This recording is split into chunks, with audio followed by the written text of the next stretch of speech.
Thom Hartmann here on the best of the rest of science and green news. You need to know this. If the 10 largest food companies were a country, they'd be the 25th most polluting nation on Earth. A new report from Oxfam International says that the Big 10 food and beverage companies together emit more than 260 million tons of greenhouse gases every year. That's more than Finland, Denmark, Sweden, and Norway combined. And Oxfam says that these companies could do a lot to reduce their massive amount of pollution. The list of food companies includes big names like Nestle's, General Mills, and Kellogg's. And Oxfam's Behind the Brands campaign found that these companies could reduce emissions by at least 80 million tons by 2020. However, most of these giant corporations are simply being negligent by ignoring the massive amount of pollution being emitted from their supply chains. While many of these companies have plans to reduce their emissions from operations, they barely acknowledge the greenhouse gases released during food production, harvesting, and transportation. Only 2 out of the 10 companies, Unilever and Coca-Cola, have pledged to reduce emissions in their supply chains. However, not even one of these giant corporations has plans to address pollution from agricultural production. The worst part of this whole problem is that the pollution that these corporations emit leads to more extreme weather, like droughts, which make food production more difficult and much more expensive. These exact same companies are losing, thus, millions every year because of climate change, yet they are some of the biggest contributors to global warming. The Big 10 food companies can save themselves and us a ton of money in the long run by reducing emissions, and more importantly, they can help us all save our planet. The North Carolina Republican Party is going to great lengths to protect the fracking industry. Hydraulic fracturing has been banned in that state until lawmakers enact some regulation. Last week, North Carolina Republicans introduced a new bill they said should complement new rules relating to fracking. Rather than working to protect residents, this new law would make it a crime to disclose the chemicals found in fracking fluid. In addition, the Republican bill would block local governments from banning, regulating, or even testing water at a new drilling operation. Many natural gas companies have claimed that fracking fluid chemicals are proprietary information, and they refuse to share that information, even with government regulators. While some states are forcing companies to disclose the contents of this toxic soup, North Carolina Republicans are actually making it easier for companies to hide that important information. When a spill happens, as it inevitably will, people stuck dealing with the cleanup shouldn't have to worry that they might go to jail for trying to protect the public safety.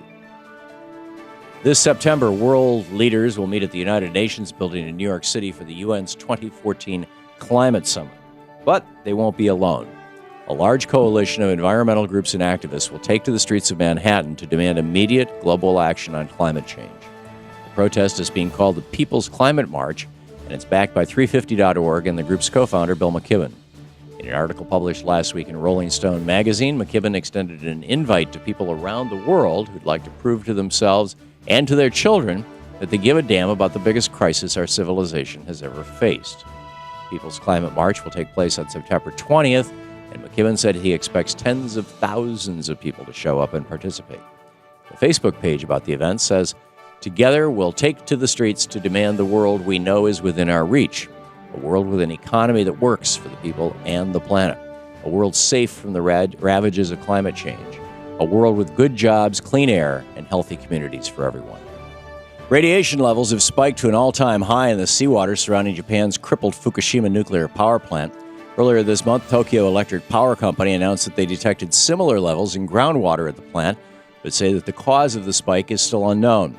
TEPCO has been trying to reduce contamination at the damaged nuclear site, but almost every week we hear of another leak, another spill, and radiation levels that keep rising. Officials plan to contain radiation with a huge underground ice wall around Fukushima, but Japan's Nuclear Regulatory Authority has not approved that plan because of concerns for public safety. In addition, international experts have expressed doubts over how effective such a plan will be at protecting the public and keeping radiation out of groundwater. TEPCO has proven they are not capable of dealing with this massive problem, and the situation at Fukushima has gotten worse, not better. It's time for the international community to step in and prevent an even more serious disaster. And finally, you may have heard last week that our government has an official plan to deal with a zombie attack. In fact, although that news is in fact true, don't yet get ready for World War Z just yet. Conplan 888, as is known by the Department of Defense, was really just a training tool. Planning joint operations that involve multiple branches of the government is a complex task, and using the names of real countries during training could lead someone to mistake a teaching tool as a real plan. So the DoD used a fictitious zombie attack to teach a local squadron how to coordinate a joint military operation.